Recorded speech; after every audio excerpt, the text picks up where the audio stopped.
Assalamualaikum warahmatullahi wabarakatuh. Selamat pagi, semoga sehat selalu. Baik, pelajaran sejarah hari ini, materi yang akan kita bahas mengenai jalur rempah. Adapun tujuan pembelajaran materi jalur rempah tersebut, yang pertama, siswa dapat menjelaskan jalur perniagaan Nusantara, Asia, Eropa. Yang kedua, menyebutkan barang dagangan atau komoditas. Dan yang ketiga, menjelaskan pengangkutan ataupun alat transportasi yang digunakan untuk mengangkut rempah-rempah tersebut. Bila kita lihat dalam hal ini, rempah merupakan bagian dari keragaman hayati. Jalur rempah merupakan istilah yang dipandang tepat karena memberikan identitas kenusantaraan Indonesia. Dapat dikatakan demikian karena pada kenyataan Nusantara menempati wilayah dan lingkungan yang khas, yaitu daerah tropis yang kaya keberagaman hayatinya, baik flora maupun fauna. Kekayaan hayati itulah yang menjadi sumber komoditi niaga di masa lalu. Menarik minat bagi para pedagang, termasuk tumbuhnya tanaman rempah yang asli Nusantara seperti cengkeh, pala, kemiri yang tumbuh di Maluku dan Banda, dan menjadi tempat yang cocok untuk budidaya hayati dari luar seperti lada. Ada 3 unsur yang bertautan menghidupi jalur niaga rempah Nusantara. Yang pertama, jalur perniagaan Nusantara, Asia, Eropa. Yang kedua, barang dagangan atau komoditas. Yang ketiga, pengangkutan ataupun alat transportasi. Jalur perniagaan. Dalam jalur perniagaan meliputi 3 zona wilayah perdagangan laut.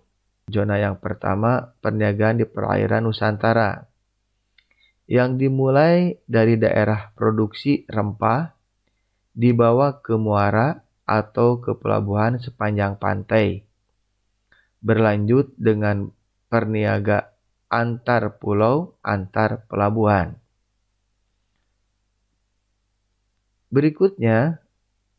Zona berikutnya perniagaan mencakup wilayah Nusantara Asia.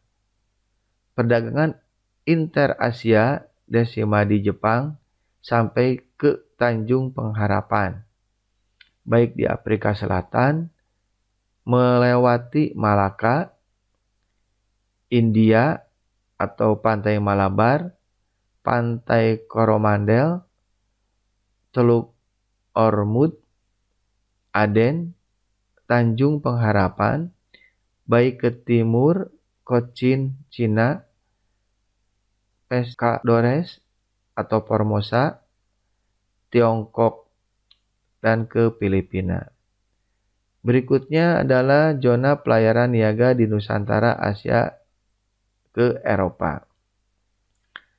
Barang dagangan atau komoditasnya, pasar Eropa sudah mengenal rempah sejak masa Romawi, tetapi baru pada sekitar abad ke-15 Eropa langsung mencari daerah penghasil rempah di Nusantara. Rempah tidak lagi menjadi komoditas utama pada abad ke-18, maka lada menjadi barang dagangan yang diperhitungkan. Pada abad selanjutnya, barang dagangan Nusantara juga menghasilkan gambir, dan pada abad ke-19 adalah karet, tembakau, dan tebu serta gula. Pala dan cengkeh.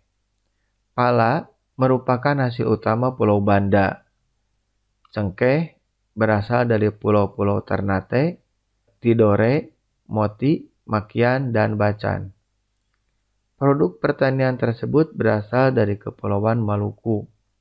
Sementara komoditas di bawah ini berasal dari Sumatera, seperti lada yang diperoleh di daerah Aceh, Lampung, dan Jawa Barat. Dalam ini adalah daerah Banten.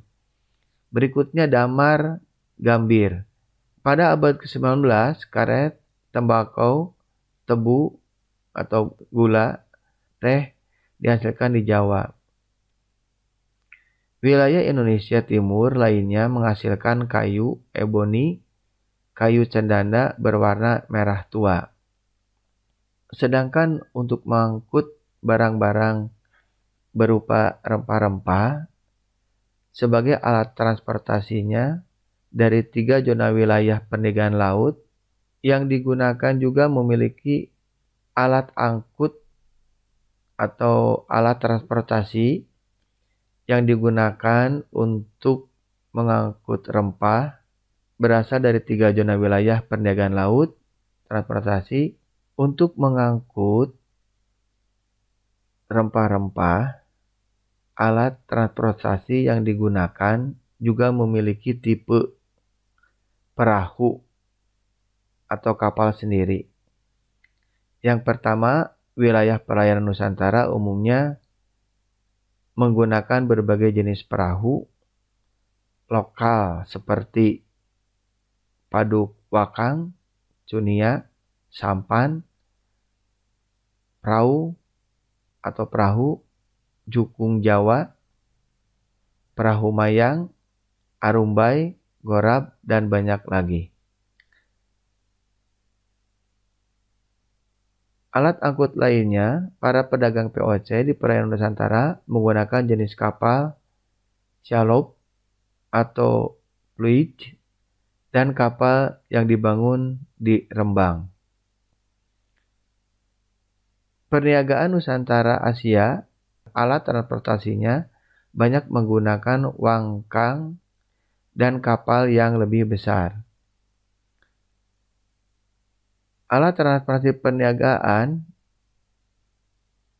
Nusantara Asia Eropa menggunakan beberapa kapal besar sebagai armada atau fleet untuk angkutan barang dan penumpang. Itulah yang Bapak dapat sampaikan mengenai jalur rempah. Terima kasih atas perhatiannya. Assalamualaikum warahmatullahi wabarakatuh.